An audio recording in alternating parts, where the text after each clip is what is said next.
ఇక్కడ మనం చూసినట్లయితే ఎర్రవరం బాలా ఉగ్రనారసింహస్వామి ఆలయ నిర్మాణాన్ని 4 కోట్ల రూపాయలతో కృష్ణశిలారాయితో ప్రారంభించారు.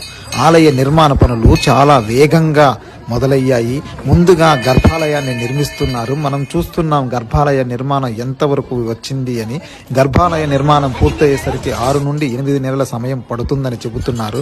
పూర్తి దేవాలయం నిర్మాణం అయ్యేసరికి 2.5 నుంచి 3 సంవత్సరాల సమయం పడుతుందని. ఆలయ నిర్మాణం మొత్తం కృష్ణశిలారాయితోనే నిర్మిస్తున్నారు.